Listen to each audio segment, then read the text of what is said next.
Welcome to the Real CP Show. I'm your host, CP. And today's topic,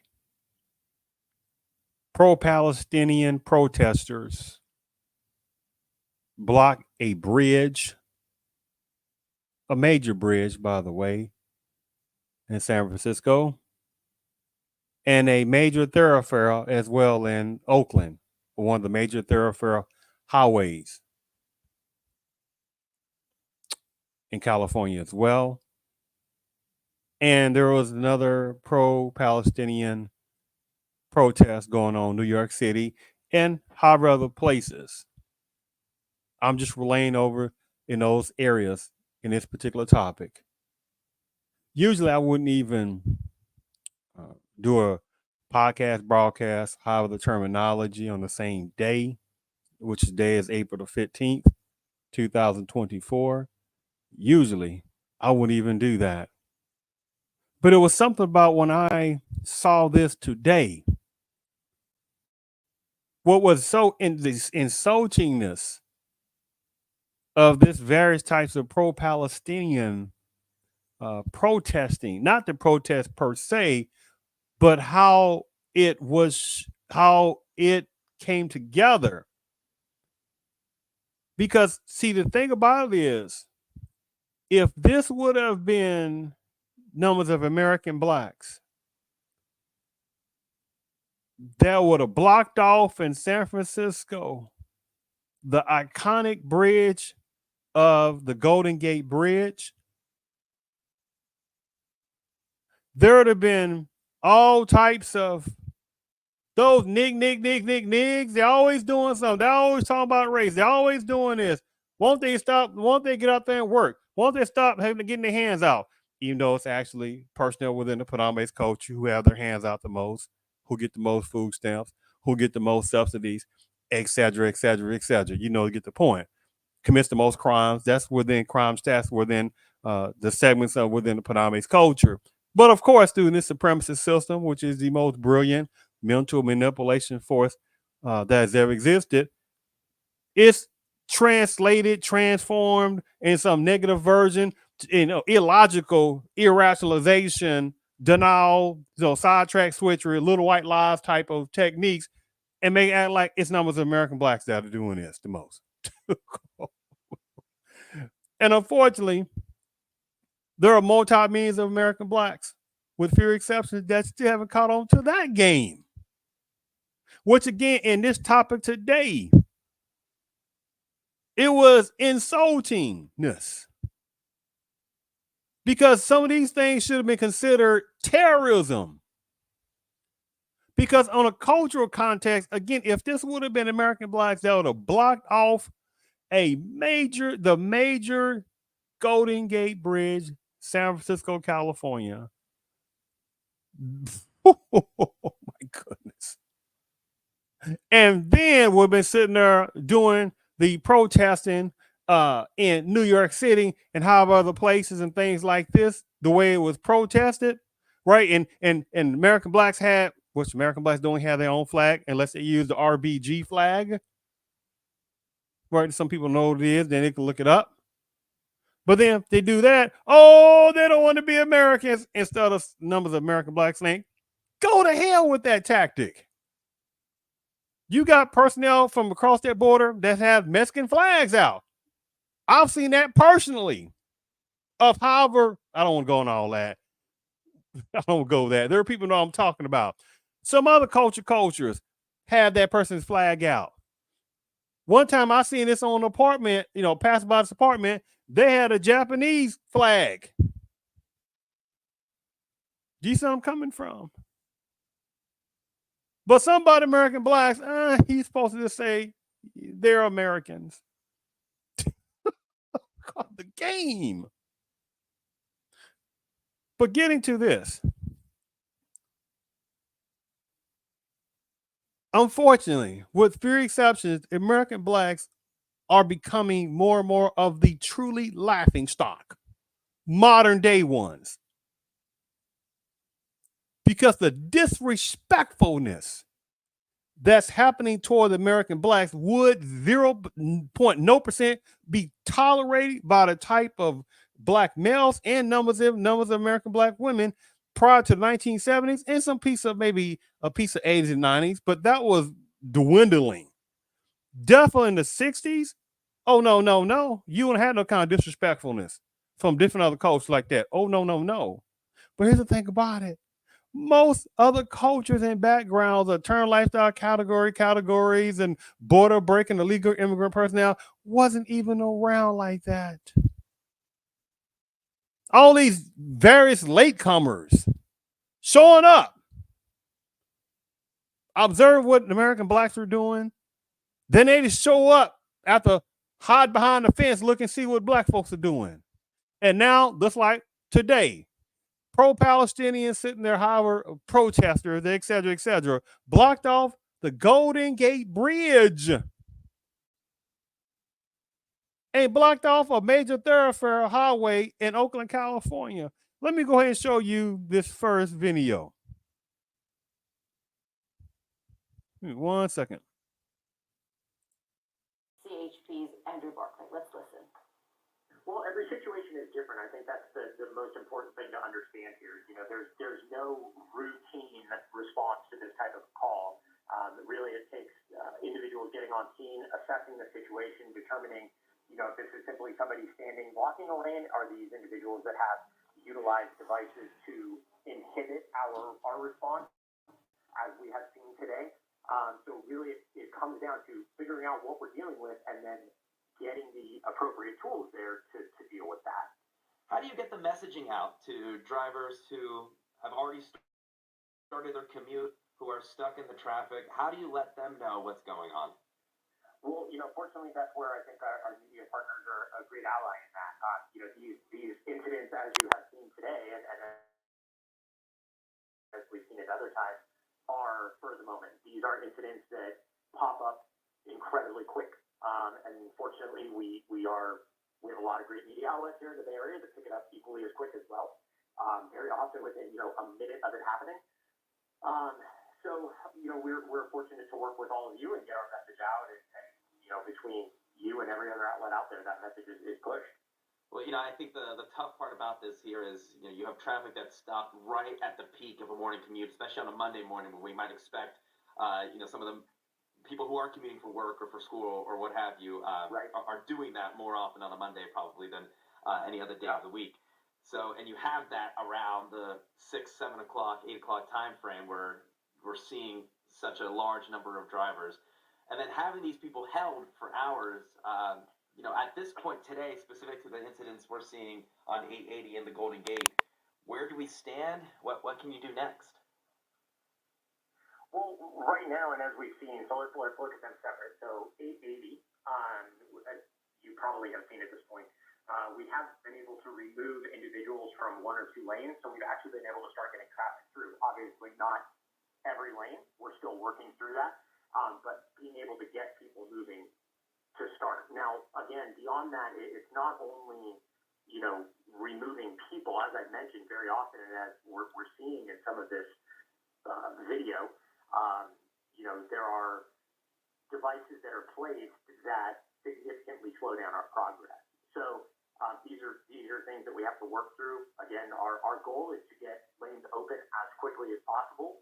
We just have to continue working through the things that we're finding, remove them, get these individuals in custody and clear lanes. Now, when you say get individuals in custody, is that still part of your job, or are you bringing in local police departments to do that part? So if it's on the freeway, the California Highway Patrol does have jurisdiction. So in both of these incidents, we're talking about 880 and the Golden Gate Bridge. So that is going to be our jurisdiction. Now, due to, you know, if there's higher numbers of people, we may have allied agencies that are assisting us with transporting, things like that. I will say, and always have to recognize our allied agency partners that are there with us right now.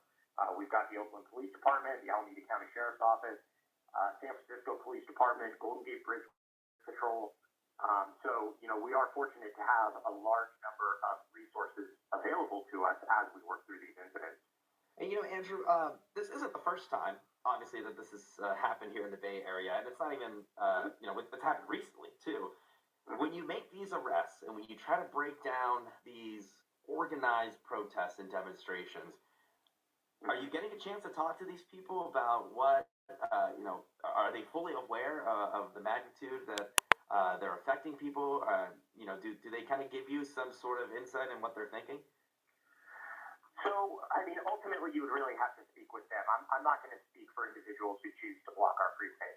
I think that regardless of who you are, whether you live in the Bay Area or not, it is very apparent that if you block a freeway during rush hour, you are going to be causing a lot of inconvenience for a lot of people. So, what they say to us, we'll put forward in our reports that we refer up for potential prosecution, but ultimately you would need to speak with them to get a better understanding of their mindset. What crimes are they committing in order to be arrested for this? I can send you a number of them, but essentially, anytime that you're blocking a freeway, there's actually specific laws that relate to blocking bridges. So there's a number of them. I'd be happy to send you a list, and actually a lot of them are what we utilized during APEC when the Bay Bridge was blocked. Yeah, my last question for you, Andrew, these are large demonstrations, and especially the one on the Golden Gate Bridge looks like there are a good amount of people who are involved in this. How do you handle the mass number of people? Are you bringing in a mass number of officers to handle that, or what's the strategy to do that? Yeah, and I talked about it briefly, a minute ago, but first of all, it's going to start with us requesting additional PHP officers from neighboring areas. Fortunately, as a state law enforcement agency, we have officers up and down the freeway corridor. So we're able to request additional officers from different offices. And beyond that, and as I also already mentioned, we're going to call out to our local partners, our police departments, our sheriff's office, and we're going to ask them to come out and assist with this. Golden Gate Bridge has their own patrol. They're able to come out and assist us with this. So really, it's an all-hands-on-deck call to get the resources that we need to try to alleviate this. And, of course, that takes away from other responsibilities you may be doing at that time for those period of 2 or 3 hours. Yes. All right, Andrew Barclay with California Highway Patrol. We appreciate you talking with us, sir. All right, getting the latest there from the CHP, talking about sort of the methodical process of recognizing and then clearing protests like this. Ali, you and I were talking just for a moment here. The protest that happened back in November on the Bay Bridge during the APEC summit resulted in dozens of arrests. A couple of people said they were wrongfully arrested. That case is sort of still making its way through. So it'll be interesting to see if we fast forward past today, what today's action will result in. But again, this is very much a situation, and we've touched on this a number of times, if you've been with us for the hours now that we've been covering this breaking news. The protesters know exactly what they're doing. They know what parameters they need to work within. Law enforcement also knows that they just can't run up and, clear everybody off the road. So there's a process sort of from both sides, and it takes a very long time to draw out. And of course, that time feels even longer if you're the person in that first row of cars there, second row, people being stuck on the bridge or stuck on 880 for hours. So the organization A15 is what this loose organization is calling themselves, of groups across the country that are part of this, and even sent out before this mutual solidarity agreement for April 15th. We will act in solidarity with each other. And this is a part of their agreement of these groups participating in this. It says every city will take responsibility for choosing and planning their own local actions. Fellow organizers will not discourage or denounce each other's plans because solidarity means affinity, not ownership. Mm, mm, mm, mm, mm, mm, mm. If this would have been American blacks that would have did some terroristic stuff like that, and already every day numbers of American blacks go through black pain, right? Centuries. And I'm not talking about sellouts and gullibles. They can go somewhere. They're like parasites to collective American blacks, right? Because they don't even understand that they're being used. Now, unfortunately, millions of other American blacks don't get it that they're being used as well. Now, you see, they blocked off both sides of the iconic San Francisco Golden Gate Bridge. How many people this morning were trying to go to the emergency rooms?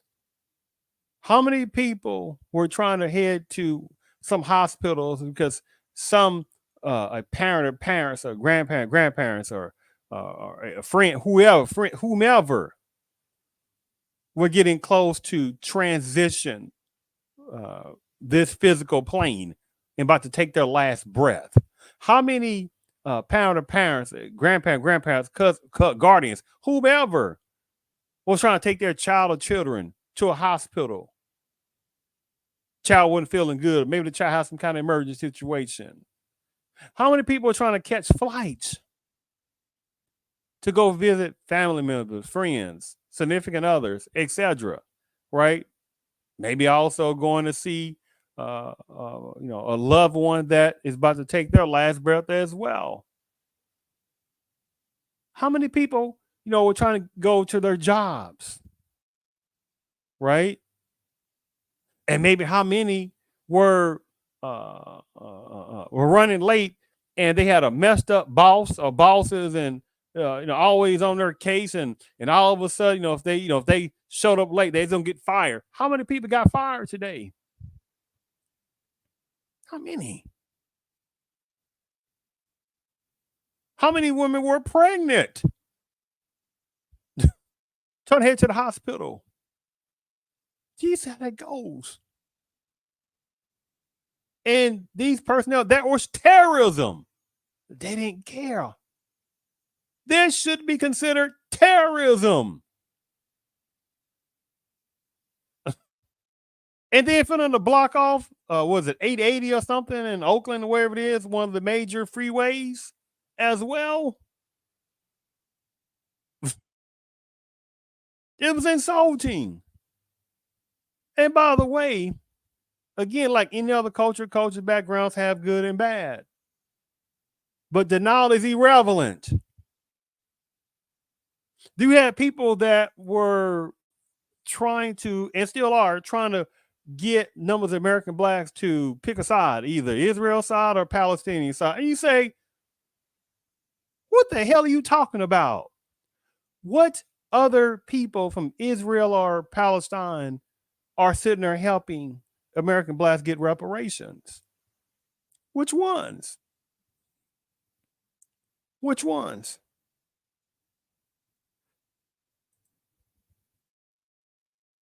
It is the most ridiculous nonsense on this. And so the thing about it is that, yes, Bobby Wagner was talking about damn true. Yes. Yes. It's ridiculous on that. Because again, if this was American blacks, it would have been hell to be paid.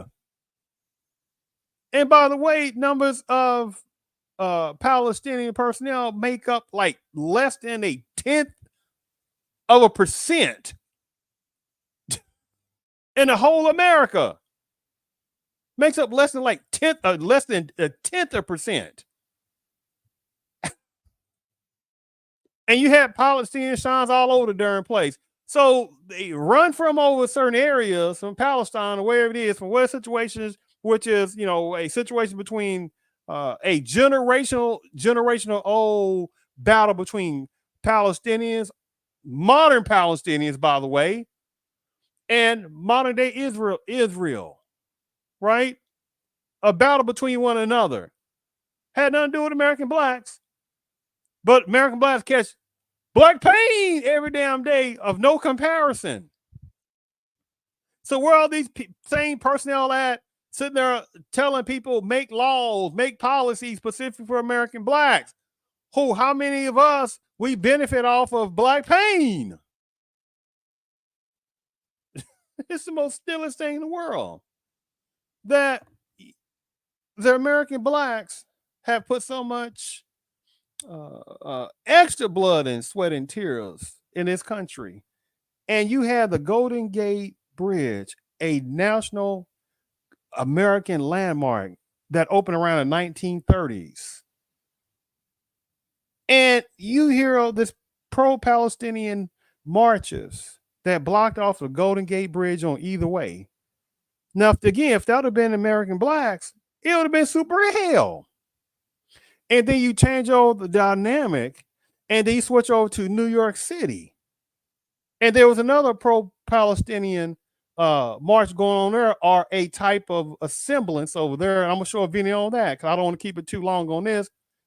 And it's like, again, pro-Palestinian personnel with flags all over the place. Ain't got a problem with that. Do their thing. But again, when Palestinians, which really is Palestinian Arabs, right, make up less than a tenth of a percent. God. And American blacks have been in this country for centuries and can't get no reparations. What?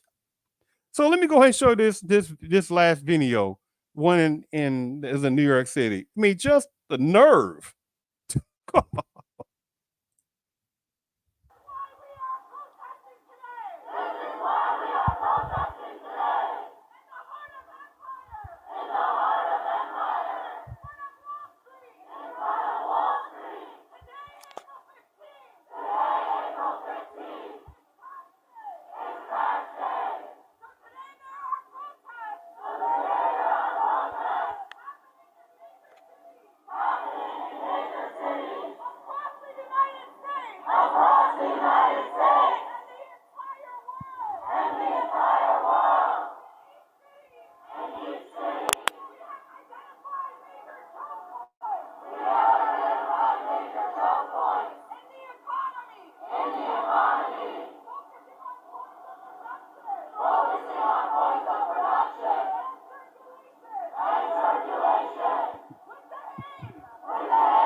Mm-mm-mm.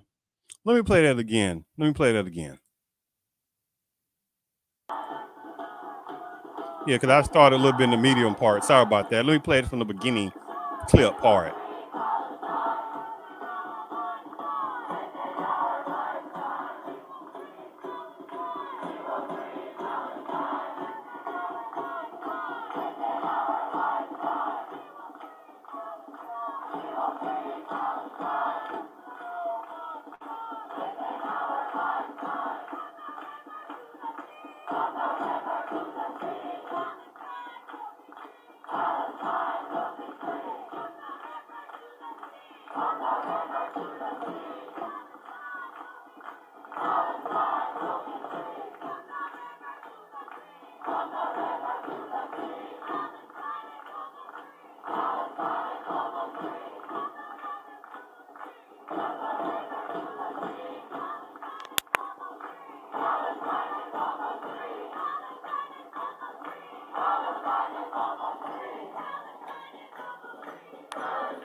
This is ridiculous.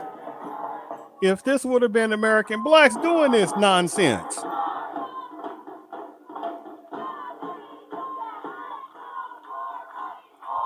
Look at that sign. No one is free until Palestine is free. What in the monkey tail is that?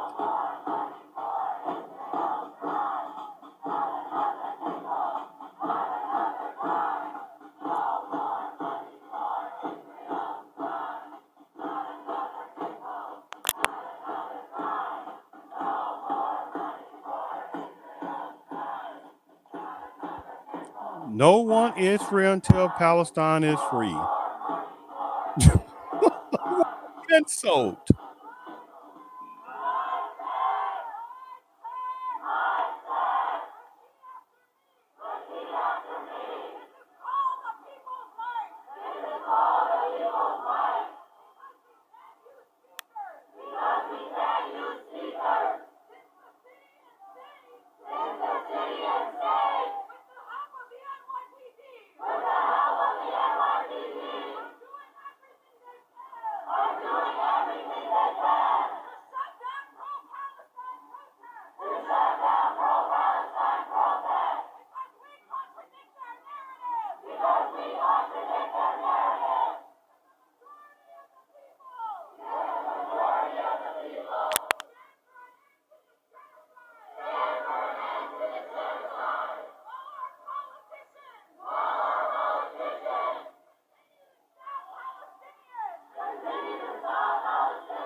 Man, what in the 2 tons of a dog's leg is this lady screaming as Mr. Bobby Wagner was talking about? And here's the thing about it. And I was looking at this and the nuances of this because it's an insult to numbers of within American Black womenism, right? He like, where is this? Did you hear this loudmouth woman talk about women? She's talking about Palestinians, obviously. But you got some naive numbers of American Black women, talking about the ones this applies to, they'll be talking about Black feminism and talking about, we must do for women. And you got personnel like this. I don't know this person personally, don't care a tic tac about the person talking, but they can care less about American Black women, right? It's almost insult for different other cultures as well, but especially American Blacks and collectively. So, and again, the Palestinians, I'm not talking about in a bad way. I can care less. But I'm saying if this was American Blacks, if this was American Blacks, it would have been hell. So for centuries, oh, by the way, and this was at Wall Street in New York, the historical Wall Street, the same Wall Street personnel within the Panamese culture who built the empires off of black pain, right? That same Wall Street, not Palestinian pain, not numbers of Hispanic pain, not numbers will be called Native American pain, whatever that's supposed to mean, because most people want to talk about how certain numbers of Native Americans also enslave American Blacks. But you got people who want to talk about that, right? So it's like, let me show you this other particular video. So see, if it was me, I'd be like, oh, say loudmouth. Okay. Also numbers of Palestinians. Again, I'm not talking about all on that, the ones it applies to. He said, okay, I got a question for you. Could you show me when did y'all actually start coming over here to America? That's what I thought. So you have no idea about this Reconstruction or things that before that, or the true Black Wall Street and Tulsa. You have no idea about that, do you? You have no idea about the 13 states that had slavery and stuff like that before Palestine was even a word, right? Oh, you don't know anything about that, right? Oh, you surely don't know about this. Give me a second. Say, hold on let me sit there and show you something. I say, do you know anything about this? Oh, I come from Alabama with my banjo on my knee. As I grind to Louisiana, my true love for to see. Oh, it rained so hard the day I left, the weather it was dry. The sun so hot I froze to death. Susanna, don't you cry. Oh, Susanna, don't you cry for me. I've come from Alabama with my banjo on my knee. Oh, I had a dream the other night when everything was still. I thought I saw Susanna dear coming down the hill. The buckwheat cake was in her mouth, the tear was in her eye. Says I was coming from the south. Susanna, don't you cry. Oh, Susanna, don't you cry for me. I've come from Alabama with my banjo on my knee. Oh, Susanna, don't you cry for me. I've come from Alabama with my banjo on my knee.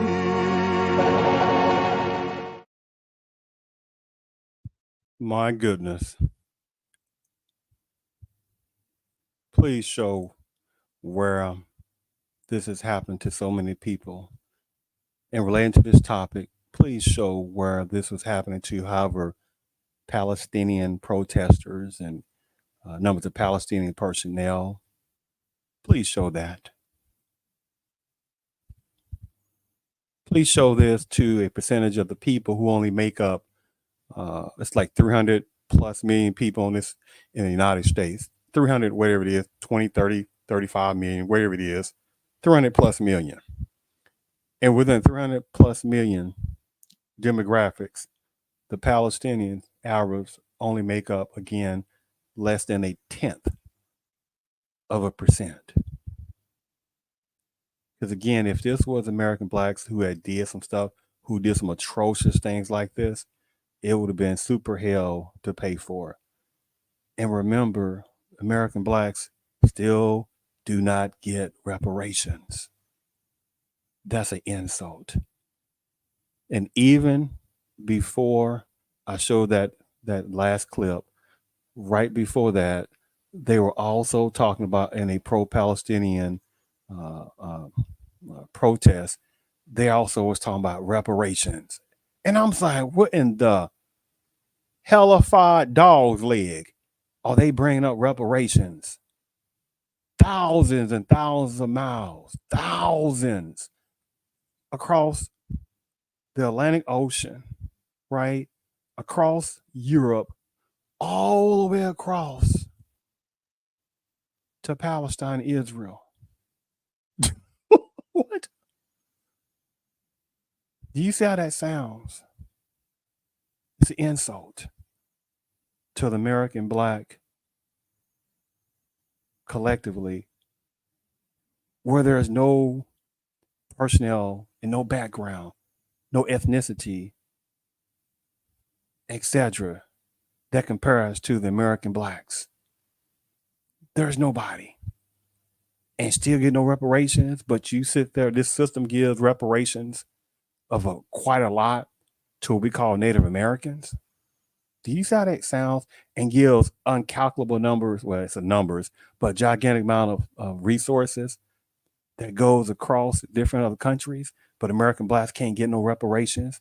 And they sit there and allow all these various types of border breaking illegal immigrant personnel. Do you see how that goes? And they're getting a type of reparations, helping them out. But American blacks who have helped foundationally build this country in America can't get no reparations for historical and still present time injustices. I thank you for tuning in to the Real CP Show. I'm your host, CP.